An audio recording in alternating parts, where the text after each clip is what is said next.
Hi, welcome to the fifth episode of Javid Podcast. Today, my guest is Ahana Banerjee. Am I pronouncing correctly, by the way? Yes. Okay. Yeah, perfect. And she is the founder and CEO of Clear, which is a social commerce app for skincare. She also graduated from Imperial College, London, with a physics degree. She's also a Forbes 30 under 30 technology honoree, which is, she has a bunch of other accomplishments and achievements, but I want to give her the chance to kind of like talk about her own background and what she's done. So I guess, without further ado, let's just jump into questions, right? Um, I am curious to know more about your background, right, Anna? Can you walk us through your journey from like physics at Imperial College London to the world of technology and entrepreneurship? How does that happen? Yeah, absolutely. And thank you for the intro. I'm not sure the whole story will live up to, all the accolades you just listed, but of course, happy to share the journey with you. So as you said, I graduated with a physics degree from Imperial College London. I'm going to take you one step earlier, actually, if that's all right as well, because I think for a lot of people, when it comes to picking a university degree, it's sort of just it's not that deep, for lack of a better word. That people pick something that they were good at school and then they just sort of go with it. That was not me when I chose to do a physics degree. I really, really believed that I was going to be a physicist and, spend my career in academia. I didn't know what other careers were out there, aside from academia. So I'd really geared all of my education in high school and even previous to that towards physics, and that was really my passion at the time. And it was only when I got to university that I learned more about what it meant to be in academia, and I also got a different take on physics. I think at the school level it was much more conceptual and about a more intuitive understanding of the world, and at university it was maths. It was basically powering through maths and trusting in the maths to give you a solution, and my brain just doesn't work that way. So I didn't find that sort of academic environment necessarily suited me very well. And I think even just from sort of a broader fit culture perspective, I didn't have the best time at university. I think just in terms of feeling like I belonged or, feeling inspired by the people around me, I think I was definitely in awe of the people around me and really admired them for their intelligence and their achievements. But I just couldn't see myself in my peers and in, the postdocs and the PhD students and the professors. So it was kind of a horrible feeling in my first year of uni of being, all through my life until this point, I thought I was going to have this big impact in physics. I'd gone to a great university. I was surrounded by all these great minds. And now, number one, I'm feeling like I'm not good enough to do this. And number two, I don't know if I even want to do this.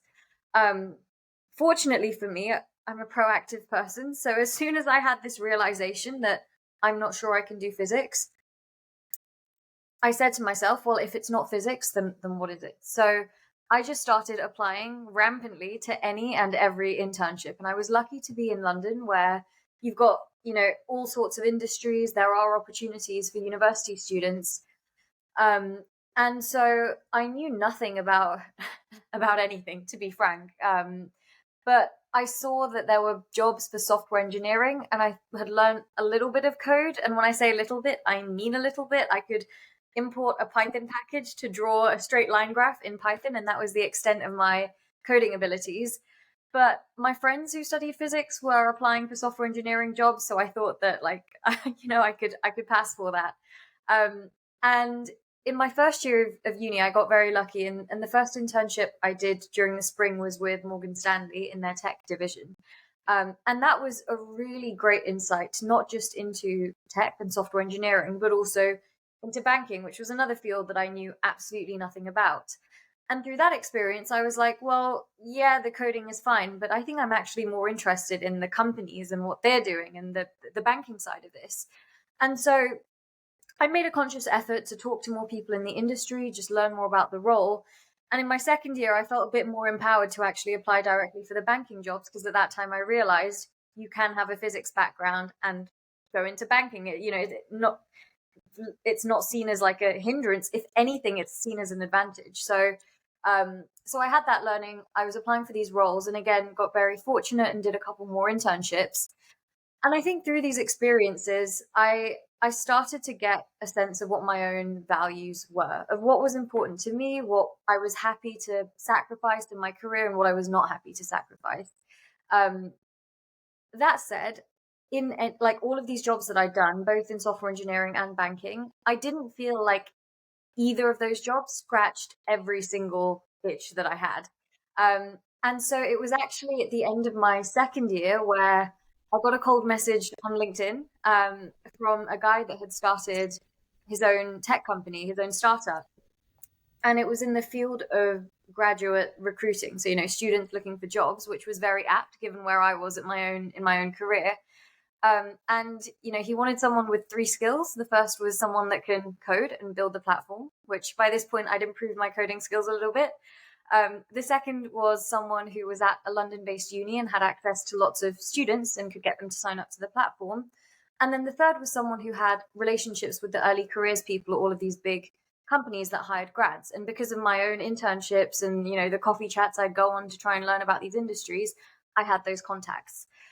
And at this point, I knew absolutely nothing about entrepreneurship or startups. I was at this stage chasing the big grad schemes. I wanted the Goldman Sachs or the McKinsey. I didn't have a clue what a startup was.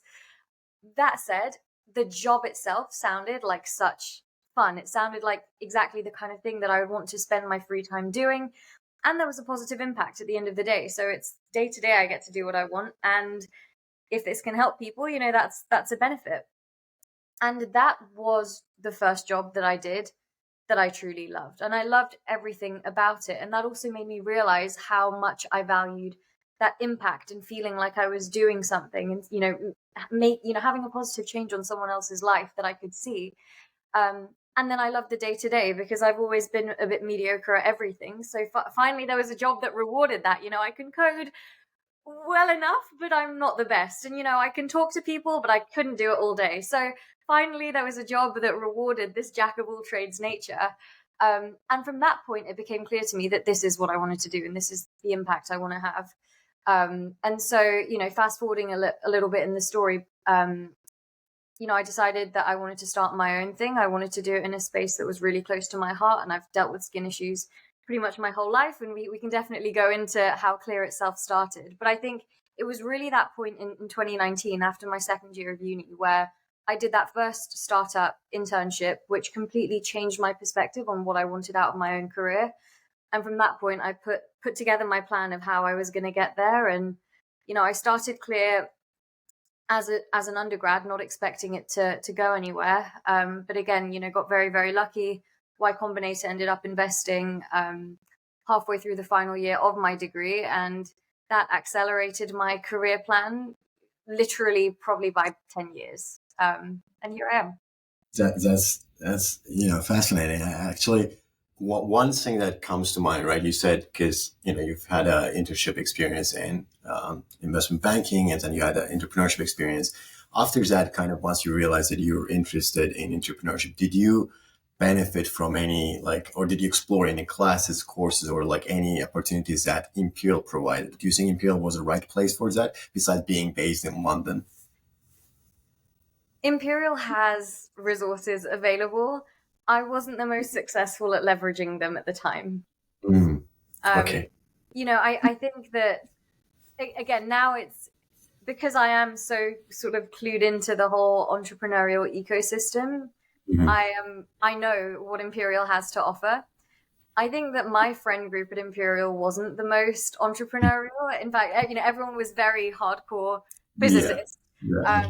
And so, I was still, I think when I was at Imperial, again, what I valued in people was different. And it just so happened I was in a very, very academic friend group. I mean, everyone at Imperial is already very academic. And then I happened to be around, all the Dean's List people. I don't know how I ended up in this friendship group, but because I can assure you I was not on the Dean's List.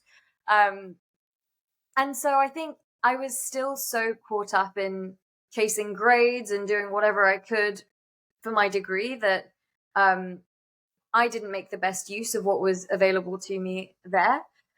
But if I look back on it, they have a great Imperial Entrepreneurs Society, and in fact, at that stage, I did go to one of the events, and I remember one of the people on the panel had started a company and raised some funding for it. But being sat in the audience, this is when I started the first startup job. I think that's why I went to this. So I just started my third year, it would have been. And seeing this guy talk on the panel, I was just like, this is so far away from where I am, like, yeah, this is nice and all, but I just can't see myself doing this. Fast forward 2 years, I get into YC before he does, but he's in the batch after me. And then I saw him at this like YC London event. And he, of course, didn't know that I was a fangirl in my third year, sitting in the audience being like, I can never be like as great as you. And it was a real like full circle moment of, Imperial does have incredible students, incredible alumni that go on to do a lot of entrepreneurial things. But my whole mindset, my mental health state at uni was so bad that I don't think that I really took advantage of it as much as I should have. I see. Oh, I guess one final question about that. If you could go back in time, would you do physics again or would you do something else? I would do physics again.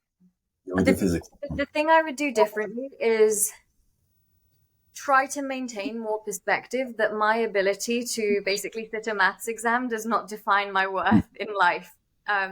Because it's a great degree. I learned so much from it. And I do think physics is a fascinating subject. I mean, my partner, he continued in academia. He's doing his PhD in quantum computing. And sometimes I go to his lab and I'm like, this is the reason I signed up to do a physics degree.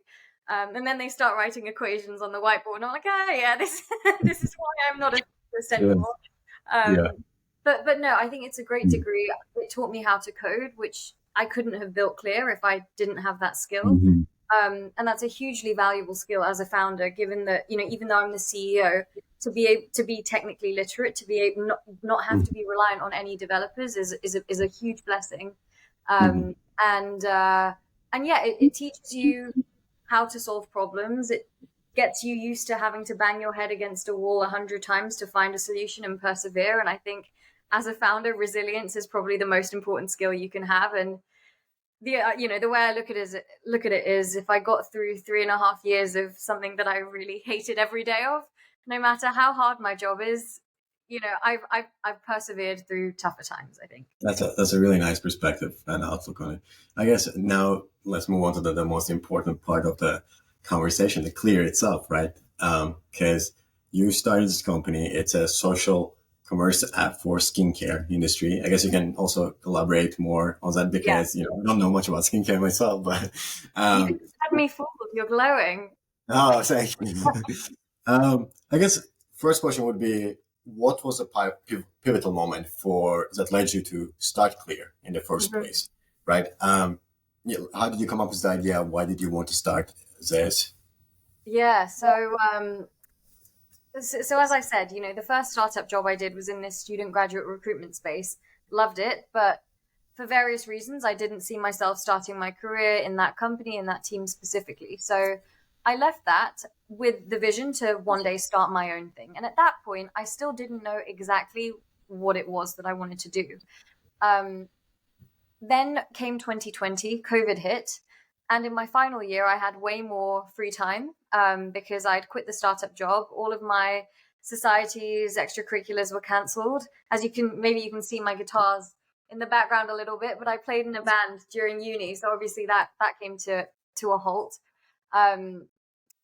And so I just thought to myself, if one day I want to start a company, why not just start something now? And it doesn't have to go anywhere. I'll still graduate. I'll still take my graduate job, work for a couple of years, and then start it, which was my initial plan. Because as I said, yes, I saw this one guy talk about raising money as like a young person. And I just thought, like, that's not me. Like, I have no idea where I'd even begin to do that. And so I wasn't planning for it. That said, I had no idea where to start. I was in the position of, I want to build a company. I know I can do it. I've operated, but how do I go from 0 to 1? So I just randomly looked on the internet for Zoom talks by VCs. And I went to one, and how do I put this? The investor that was talking is what I would now identify as a very classic VC bro who didn't go by his full name. He went by one single initial and got angry if you called him anything else. And he made some pretty firm statements during his talk. But at this point, this guy's knowledge was 100% of my exposure to VC investors and what I thought was, the startup world. And he left me with a couple of pieces of advice, which number one was build a solution to a problem that you've experienced, which I actually still think is pretty good advice. The second was, the second was don't build a consumer product because it's hard. Build something that's a B2B solution. And the third, which I thought was a little bit rogue, was essentially like if you're a woman, don't do lifestyle. Like don't go beauty, wellness. Like you're already going to face all of these issues. You're going to be pigeonholed further if you go into one of these categories. So I thought, okay, no beauty, B2B, and problem I've experienced. And so I started brainstorming, and I landed on an idea called Quill, which was a B2B meeting minutes notes app. I thought, okay, what did I hate most about my banking internships? Well, I hated taking notes. So I can build an AI note taker and I'll sell that to companies. And this has, it's anything but beautiful, nothing to do with beauty. So it's a real business. And I started working on that. And that was the process. It was just let me come up with 100 ideas. Most of them are terrible. This note taker seems okay. It fits these criteria. Can I build it? Maybe. I think so. Let's have a go. And within the first week of starting to work on Quill, I started looking for funding opportunities. Again, it was just something I knew nothing about, but it was more of a learning exercise at that stage of like what is out there.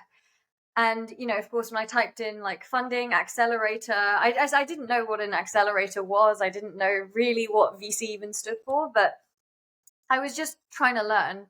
And of course, when googling all these things, Y Combinator came up. And at that stage, again, I still didn't really know what Y Combinator was. All I knew is I wanted to build a company because I love the job. I know that I can code. I know that I can have an impact by doing this job. But all of these names they didn't mean too much to me at that stage. But when I went on YC's website, I, of course, saw some of the companies they'd invested in. I was like, oh, I know Airbnb. Like, that's really cool. So I put in an application. And I did very little due diligence of my own. I didn't think about it too deeply. I just thought that, this form is going to take me 30 minutes to fill out. I'm not going to get it, but it's a good exercise, to be asked these questions about my company. And I just applied to a bunch of accelerators, including Imperial's own accelerator. The reason I hesitated earlier when you asked me about sort of Imperial's resources is because I got rejected from Imperial's accelerator, but I got accepted to Y Combinator. So, Okay. I was getting rejections left, right, and center, but I was also I wasn't expecting anything to materialize, including, obviously, if I was getting rejected from my own university, I thought there's no chance with like the biggest startup accelerator there is. So, 2 months went by and I'd actually forgotten about the YC application. Like I didn't even really remember that had happened. And I hear back from them saying that I have an interview, which I was absolutely shocked by. This was like the furthest I'd got with any of the applications. No investors were talking to me, like, because at that point it was all cold emailing, cold LinkedIn messaging. So this was really like the furthest I got. And I knew at that point from, I had a quick Google and I was like, oh, I think this is actually like a really big deal. Like they've taken my application seriously. And so at that stage, I ended up just desperately messaging some YC alumni on LinkedIn to be like, please, can I ask you about your like interview experience? Like, how do I prepare for this? What will they want to see? And I was given the advice to basically just like get as much traction as you can, like show them that you're building something people want. Now, the reason that was a problem was because I don't think anyone wanted Quill, which is what I was building. There were so many problems with the business. I mean, like from a product perspective, this note taker, step one is transcribing the notes, step two is summarizing. With step one, the transcription engine, it was trained on an American speaking data set, which meant that in my accent, the product didn't work. So in order for my product demos to be successful, I would, start the meeting. Hi, I'm Ahana. It's nice to meet you. So I'm going to show you my note taker. So we're just going to press on over here, and then it's going to record the minutes here, and then it's going to appear over. And I would switch accent like that. And the person I was talking to would look at me as if I was a psychopath, because that's a pretty psychopathic thing to do in like a product demo. And I was just like, what if YC ask for a demo? Like, do I just like switch personalities and look crazy? Do I just pretend I'm American, say I went to international school? Like, I don't know. So I was very insecure about the product. The summarization algorithm like hardly worked. And I had done 0 user interviews. I had based the entire product on my own experience of not enjoying taking meeting minutes, and then built that, and then didn't really think about the go-to-market strategy. So I was terrified of YC because I was terrified of my product. And I also didn't really know if this is the thing that I wanted to spend the next, who knows how many years of my life building. The main thing that attracted me to building a startup was the impact, and meeting minutes, I wasn't sure if that really satisfied that aspect of why I wanted to do this. But as I said, I was absolutely terrified of Y Combinator. I didn't want to give them any reason to, not take it seriously. And they had accepted me to interview on the basis of the Quill application. So I thought, let me just give the best interview that I can. And I'm not expecting this to work out anyway. At that point, I'd secured my graduate job. So I knew I had that as a good option after uni. So I had the interview, and the interviews are very, very short. They're only 10 minutes, and you have to be available the night of 6 hours after the interview in case they have any follow-up questions. And because of COVID, it was all Pacific time. So the interview was at 10 p.m. my time, and I had to be around till 4 in case they had any questions. And, I had no idea how it went at all. It's very aggressive. There's multiple interviewers. They cut you off. They cut each other off. It's the most terrifying 10 minutes of your life, basically. It's a torture exercise. And so it ended. And I also knew that if you're successful, you get a call. If you're unsuccessful, you get an email. So I'm there, clutching my phone till 4 a.m., praying that it rings. And about 2 hours later, the first email notification comes through, and my heart just drops. I'm like, I know it wasn't going to work out anyway, but the rejection is here. And it wasn't a rejection. It was a clarification question asking about my degree program, if I'm an undergrad, postgrad, they don't have integrated masters in the US, so they want to understand that. Then I clarify. Then another hour goes by, another email comes through, and they ask for a dreaded product demo, and I was like, okay, if I hadn't put the nail in the coffin, this is what's going to do it. So I sent that to them. Then, another email comes through another hour later, and they're asking, how married are you to this idea? And I'd even heard, from the meetings I'd had with previous YC alumni, that some said that they asked trick questions to see how committed you are to your idea. And I'd also heard from other alumni, especially younger alumni, that they will they want to see that you're coachable and adaptable and can pivot. So I was like, what do I say? Do I show how firm I am? Do I pivot, show my flexibility? And I just went with the truth, which was, I think it's a problem that needs a solution. There is no market leader. If I am better suited to working on a different problem, then I will. And so finally, then around 4 a.m., I get this long email, and the crux of it is, we like you. You've made a fair amount of progress in a short amount of time on Quill, but we don't like your idea. So we want to talk to you again in a week, come up with something better. And so it was, I then had a week to just build another company. And it was the worst timing. It was in my final year of uni, right before Christmas. I had all of my master's thesis deadlines in that last week. And, I didn't exactly have a company lying around in my back pocket that I could just whip out in a week's time. But, it was a huge opportunity. They could have very easily just rejected me at that stage and said, apply again in 6 months. So I recognized just how, good they'd been to me. And I then just time boxed every single hour of the next week. And I planned it that from this time to this time, I'm going to brainstorm. From this time to this time, I'm going to build a landing page. I don't know what the idea is, but I have to come up with an idea at the end of that hour. And so I planned it like that. And in the brainstorm, I'd had these learnings from working on this Quill company for the last 3 months. And I sort of had been able to move on from that initial guy that gave me these pieces of advice. And I just thought to myself, what is a problem that I can solve better than your average software engineer? And I have suffered with my skin my entire life. Like, I'm actually on a medication right now, and it's like the first time my skin has looked like this since before puberty, like since I was a child, basically.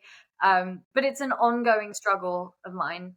And I have spent hours and hours and hours, tracking what I was using on spreadsheets, like linking photos, having to dig these up every time I visit a doctor. I'd spend hours on social media, like trying to find people going through similar things, like seeing what worked for them, then, buying, trying, tracking. It was just a minefield. And I just thought to myself, I've got an app to track my diet. I've got an app to track my exercise. I've got an app to track my period. Why do I have 100 spreadsheets to track my skincare? And why am I bouncing between these Facebook groups and Reddit threads of these like strangers who I know nothing about as my source of community? I want to find people with skin like me and see what they're doing. And that was really the basis for Clear. And that's what that was what happened at the end of that brainstorm, where I didn't know exactly what that meant in terms of a product, but I knew that it was hard to know which products to use, and it was hard to know if they were actually working. And so that was at the time called the skincare idea. And I built like a very basic prototype where a user could take a selfie, and it was powered by me manually on the back end saying like, use these products, just as like a proof of concept. And yeah, so I showed that to YC. The interview ended very abruptly. The interviewer was like, all right, batch starts in 2 weeks, incorporate a company in the US, open a bank account, leave your degree. See you then. Do you have any questions? And my first question was, are you sure? Because at this point it was like past midnight. I hadn't slept for a week. I was dazed and confused. And, the conversation was also a lot longer than the first interview. We spoke mostly about the skincare idea, but briefly about Quill as well. Which led to my second question, which was like, so which company do you want me to do? Like the skincare one or the meeting notes one? And she said, well, it's your company, figure it out. And that's how my career journey started. It's, I don't even know what to say. It's actually, it's super interesting, and it's also very inspiring in many ways. Kudos to you. I have so many questions actually from everything you said. So when you do the YC thing, just a couple of quick questions. When you do the YC thing, do you actually have to come up with a product demo? Like you have to come up with or do you just come up with an idea and you have to like have some level of proof of concept kind of for that? YC accepts companies at all stages. So right from even like pre-product, just idea, all the way through to mature revenue generating. Well, I say mature, like revenue generating company that already has customers. I would say it's never too early to apply to YC. Most YC founders are successful on their second attempt anyway. So you don't lose much from applying because you can be accepted super early. I see. And I guess when you were building Clear, when you just started building Clear, what were the most challenging aspects of building a company like Clear? And you also raised very successful venture funding, right? For aspiring entrepreneurs, right? What say in your opinion, and what kind of advice do you have who are looking to do the same? What's the best way to approach the funding process? How they should pitch their kind of idea to the investors? And how did YC help you in that case as well? Yeah, well, I think the two questions are related because hands down, the biggest challenge I had building this company was raising VC money. I love the product I'm building.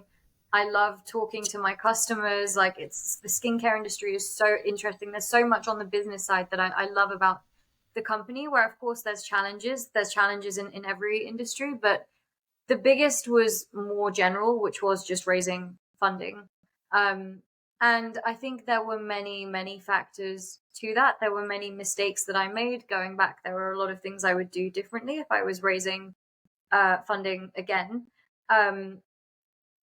Maybe, before I get on to the advice I'd give, I can share a little bit about my experience. So, I did raise around $1 million USD for my company.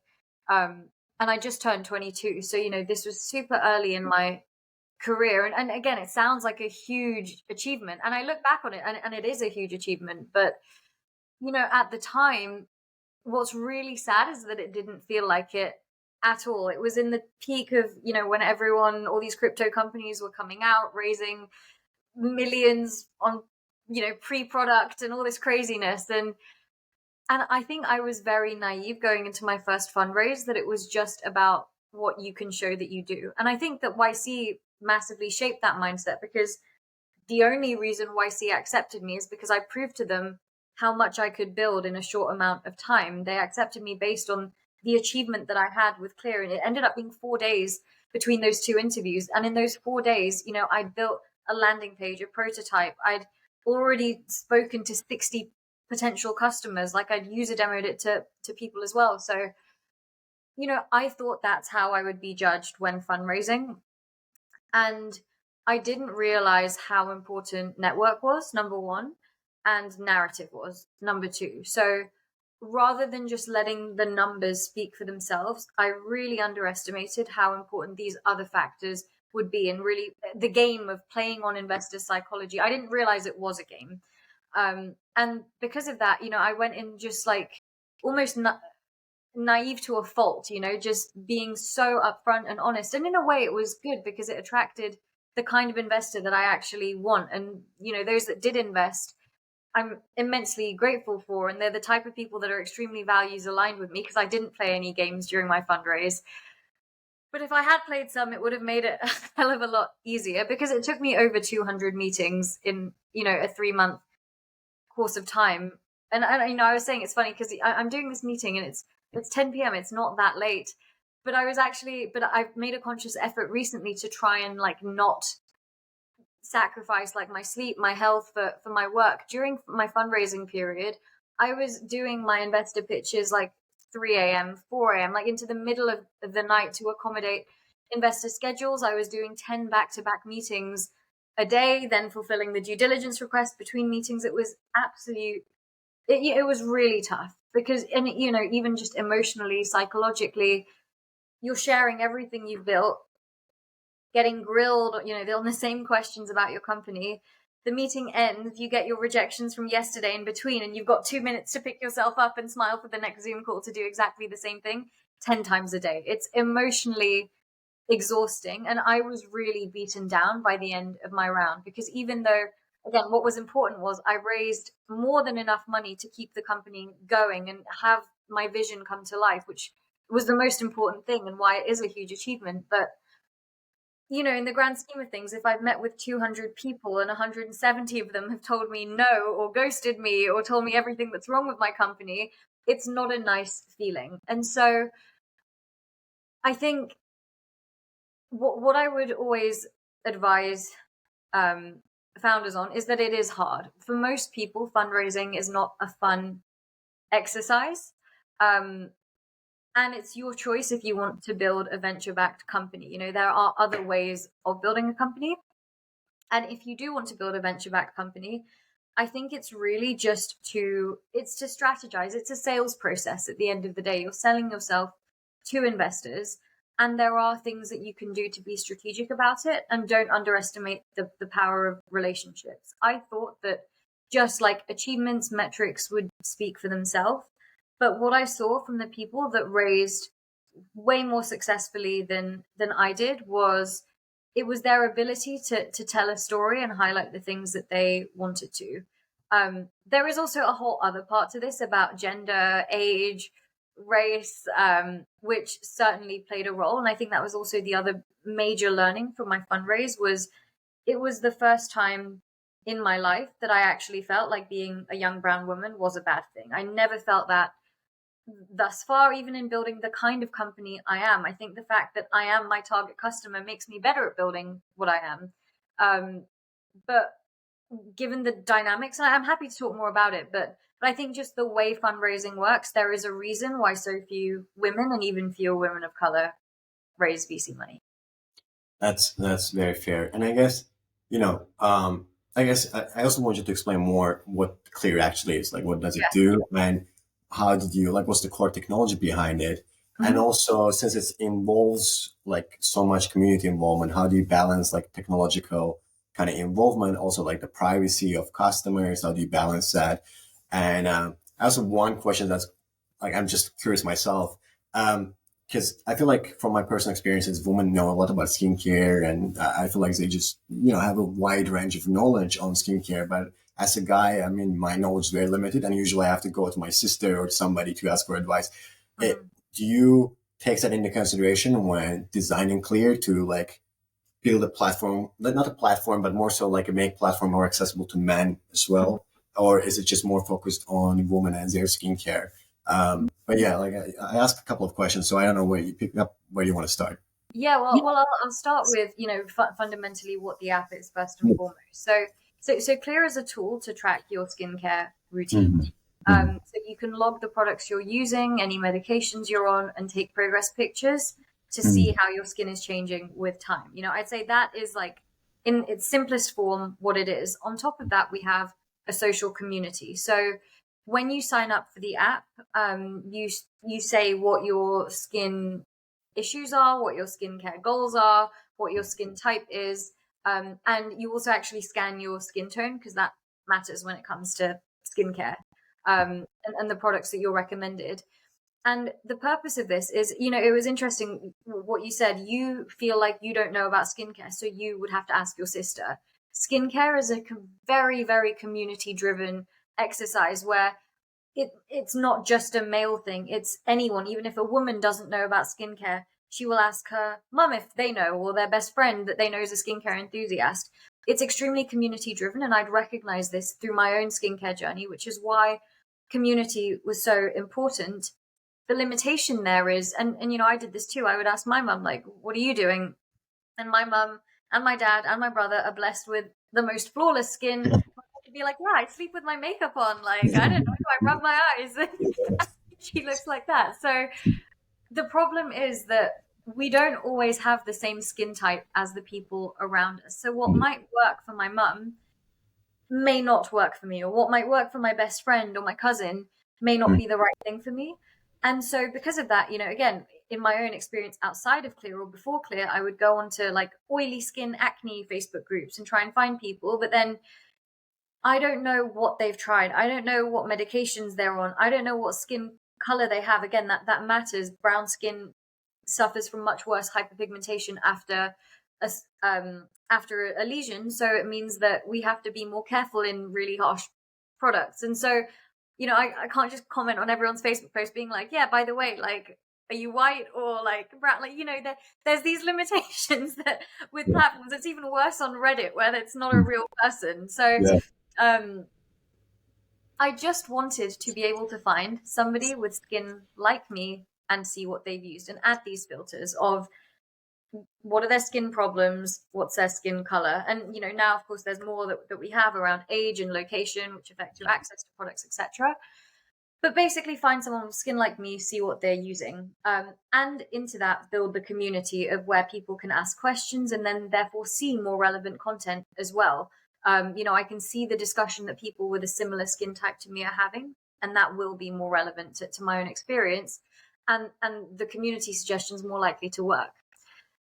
What we then started to realize was, and this actually happened very organically through talking to more skincare brands, was, on our app, in order to be able to add products to your routine, what does that actually mean? It means that we need a product database in the app. And how do you build a product database? That's not trivial. There is no open source every skincare product database. It's not really like good to scrape. So we had to just approach brands one by one and get their permission, ask, can we have your ingredients list? Can we have your photos?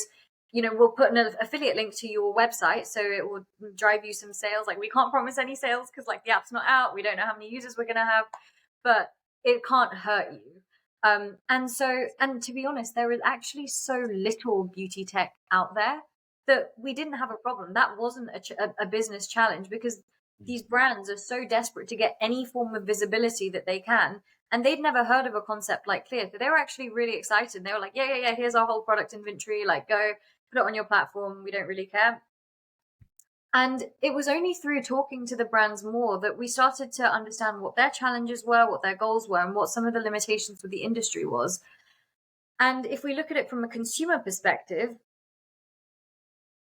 to put it very bluntly, skincare products aren't great. There is very little science that goes into products that you're buying when you walk into to a drugstore or a supermarket. And on the one hand, how dare I say that? I've literally built an app that helps people track their skincare products.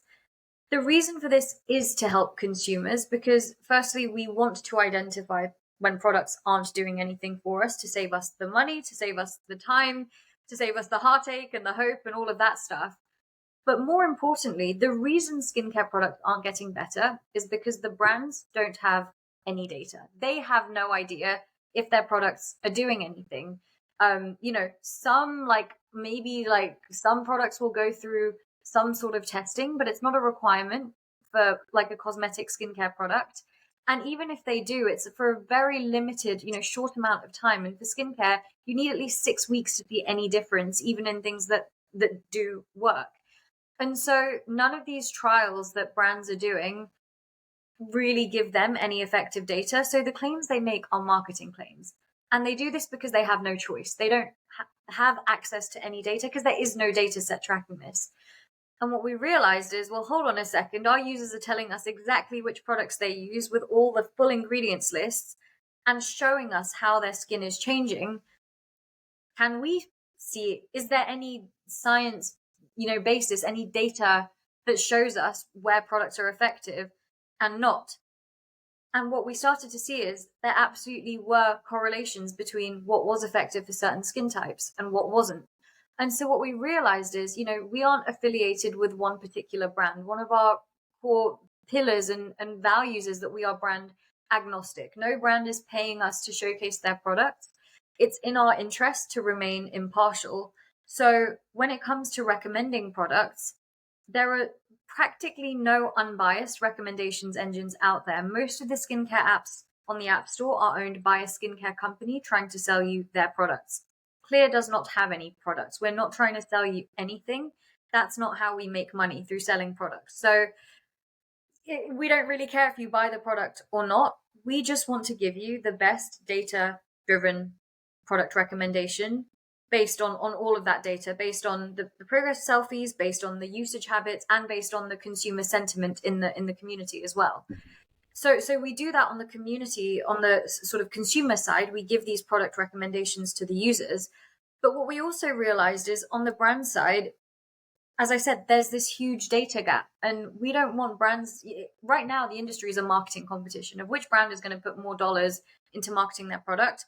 That sucks for the brand and it sucks for the consumer because the products we're buying aren't getting any better. The brand is taking random shots in the dark and hoping that like one of them lands.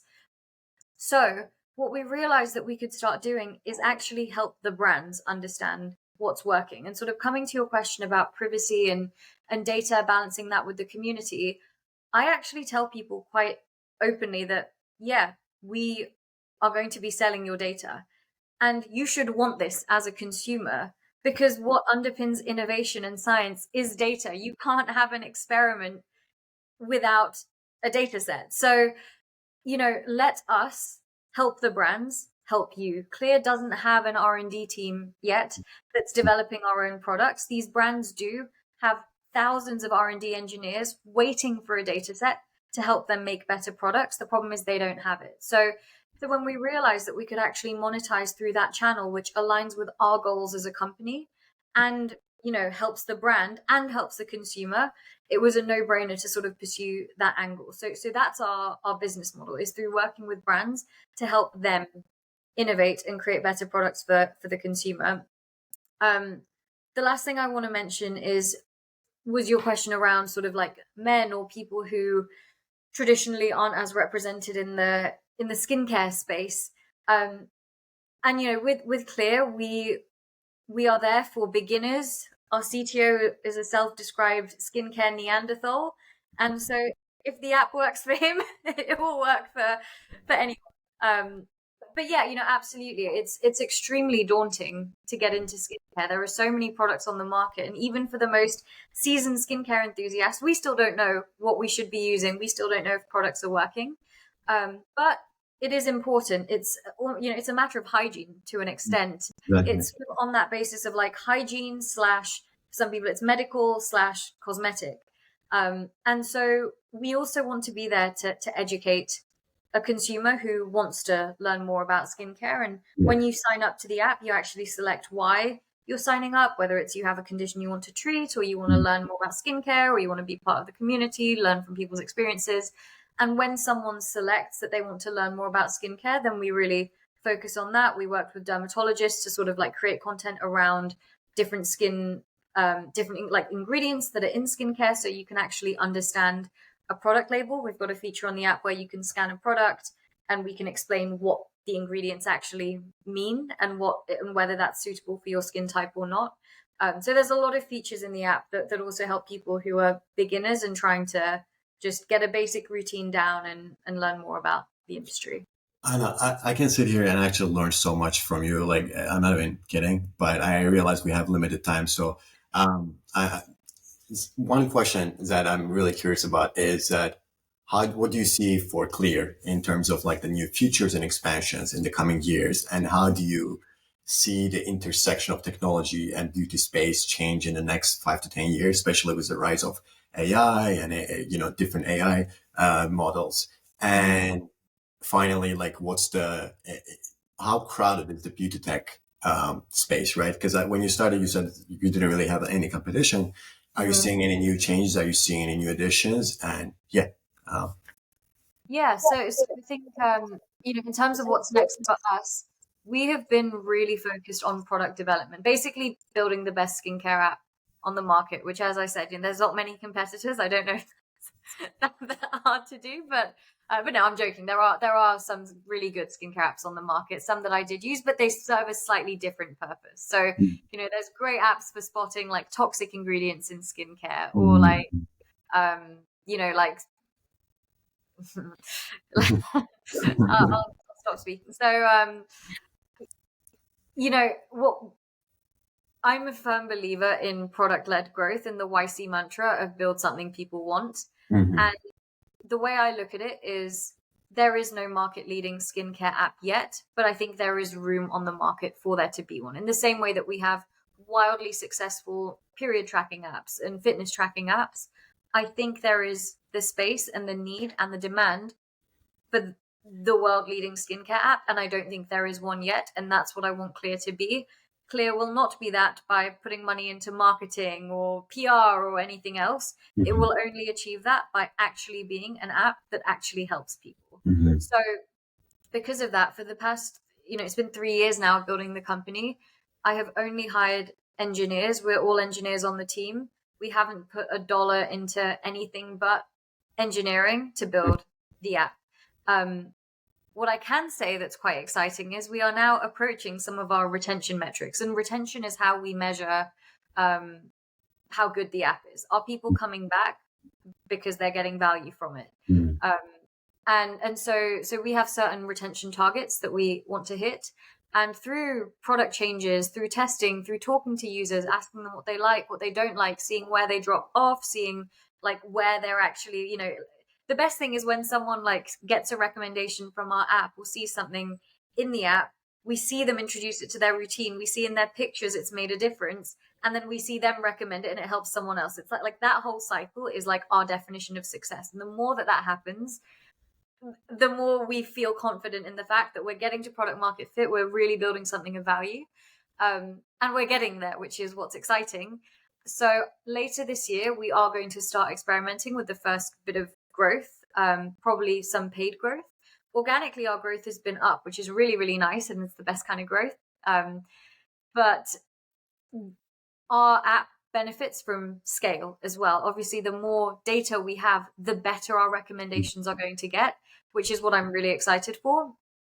And so I think that's really like the next big thing.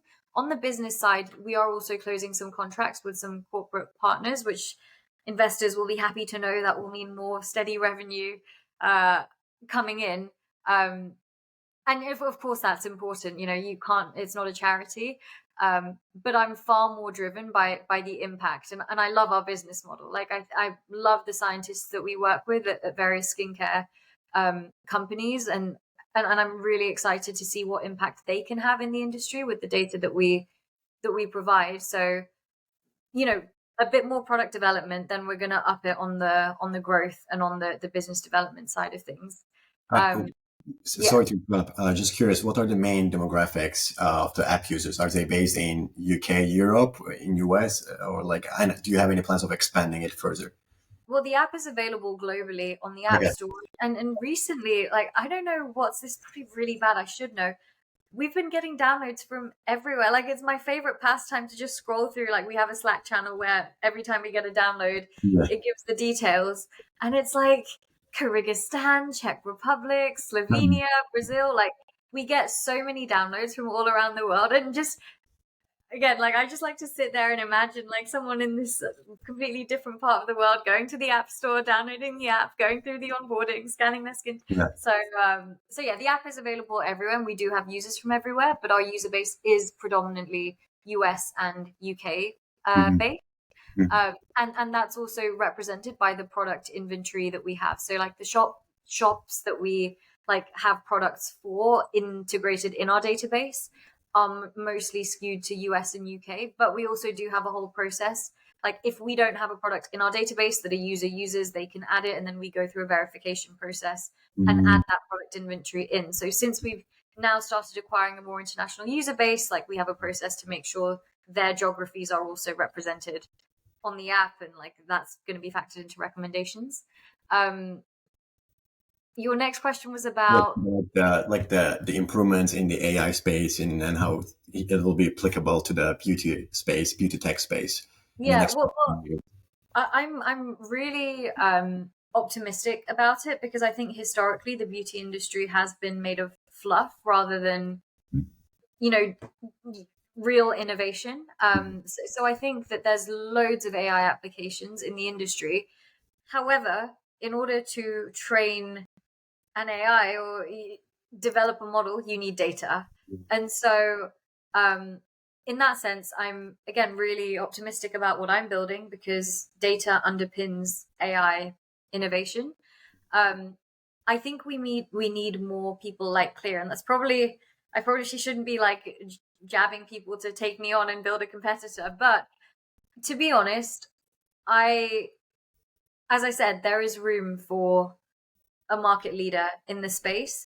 And I think the industry has suffered because there aren't enough software engineers who are skincare enthusiasts. And the more of those that we have, the more people that are building in the beauty tech space, the better the experience is going to be for the consumer. And first and foremost, I am a skincare enthusiast. I've gone through a hell of a journey with my own skin. And as soon as I am able to find tech tools that help me in my journey, whether it's my own app, which has already helped me massively, I actually wrote a LinkedIn post about it a couple of weeks ago over Christmas. Like I had this really awful reaction. I was traveling, like I went to a dermatologist. They didn't know what products I was using. They didn't know like how my skin had developed. They didn't know what my allergies were. Like it was a whole drama. And I was actually able to use Clear in that clinical setting, and it saved me. Like it helped her make a proper diagnosis, which led to her giving the right prescription, which instantly helped this clear up. And I was like trying to tell her, as my mum in the appointment was like, it's her app, and the dermatologist didn't understand. She thought it was just like an app that I was using. She's like, yeah, it's good, but she didn't understand why my mum was like so excited about Yeah. it. So I think that I'm sure there will be more competitors, more people entering the Yeah. market. In the last 3 years of building this company, there have been more apps popping up. Mhm. But as I said, there's no market leader. So there is no copy and paste playbook of what it Mhm. takes to be the best skincare app. So Mhm. all of us will have to keep developing our apps based on what users want, and the best one will truly succeed. So, as a consumer, that's great. And I think that data and AI is going to have a huge, huge impact. What you say makes me realize it's not just a great tool for the consumers and the community, but also it can be a tool for clinicians and dermatologists to update their knowledge to kind of stay up to date with all the new advances and the therapeutics that are available. So that's really cool. Well, actually, the main clinical use case is that patient-doctor communication. This is like a whole other side of what we do, and Mhm. another much later expansion plan. But we worked with Imperial's Dermatology Society, and also with a dermatologist in New York to sort of build out these feature specs. But long story short, dermatologists, like any doctors, are short on time. Patients with skin issues waste time in meetings trying to like find a photo that they sent their like cousin on their notes. They're like scrolling for 10 minutes and the meeting's over and they've achieved nothing. Yeah. So with Clear, it's really easy to see like all the products you've used, all of their ingredients, all of the medications, and your progress pictures in one place. So that like 10 minutes just spent gathering the data, the user or the patient comes prepared with to their appointment, and that like makes the whole meeting actually run properly. It saves the dermatologist time and it's better for the patient. So that's you already do that actually. That's really cool. Essentially does the job of a patient history taking, right? Like you already come up with the patient histories. That's amazing. And I know we're short on time. We're getting a bit close to the end. So I guess I'm going to ask my final questions. How do you know, being a CEO at such a young age, it's an insane accomplishment. And also, I'm just curious, how do you approach leadership yourself? And also, how do you balance your professional and personal life, given the demands of running a company and, raising funding and trying to expand? There's so many things as a CEO that I need to do. So how do you balance that and how do you approach leadership? Yeah, so I think on the first question, I'm very conscious about being a leader, being given this opportunity so early in my career. I see it as a huge opportunity. It's the fact that I get to have an impact on like my company culture. It's not just what we do, which I'm very passionate about, but it's also how we do it. And I touched on this a little bit earlier when I talked about fundraising and being a woman in this environment. It's not easy. And I do believe there are extra challenges that women go through. And there are reasons why there are so few female tech CEOs. And so I am very mindful in my leadership style that I am building a company that is welcoming and actually allows people like me to thrive. And so because of that, we're fully remote, we are fully flexible working. We still have a daily stand-up. So we see the whole team at least once a day. We make sure we have that contact, but we're also a very high trust organization. I don't like to be micromanaged. I don't want to micromanage people. I don't want to hire people that need micromanagement. So, there's these certain values of my own that by being the CEO, I get to impart on my organization. So again, in that way, it's great. I really do choose who I work with. I love who I work with. I'm very fortunate to have such a great team. But I think it's all very conscious. The smallest things of like deciding how long your daily meeting is, to have a daily meeting, like to run socials, like how often do you meet in person? Everything has been thought about very consciously, because one thing that I learned is it's very easy for a company culture to go bad quickly if you're not intentional about it in the first place. So from very early on, I think like from 6 months in, like I, as an exercise, sat down and said, what are my personal values? What does this mean for my professional life?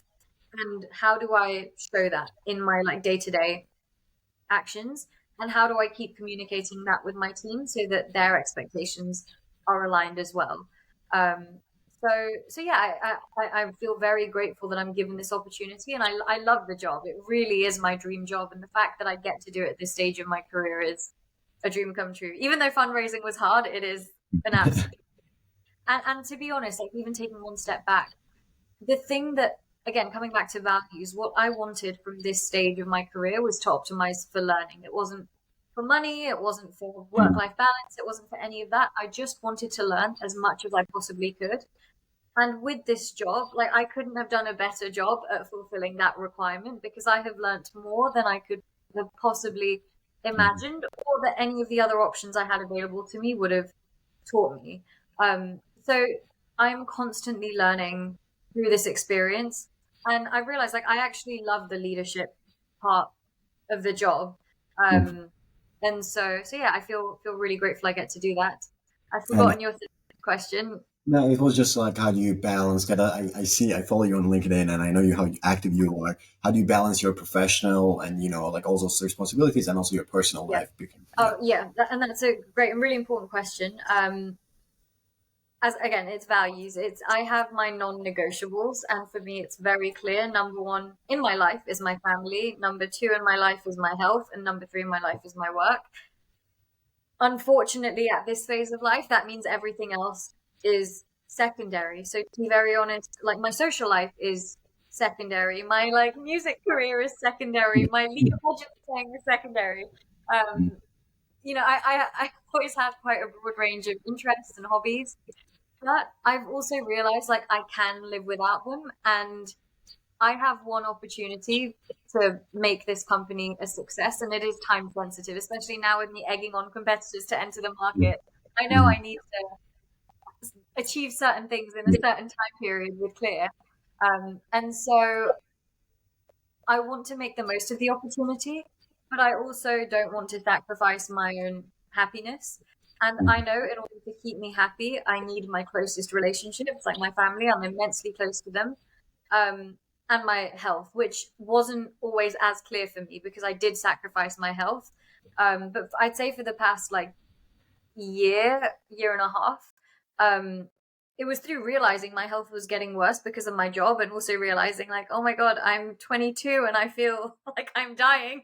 This probably, I knew it wouldn't be sustainable. And what's the point in working so hard and having all this impact if I'm like dead and not around to enjoy it? So yeah, I think that was just a stark realization, and so I make time for my health, I make time for my family, and I make time for my work. And that has led to me being very fulfilled and happy, and I really do feel like I have a great balance now, which I couldn't have said for a lot of my journey as a founder, and hopefully this is something I maintain moving forward. This was a really informative conversation. I learned so much, and I hope anybody who sees this will learn something too. Thank you so much again for your time.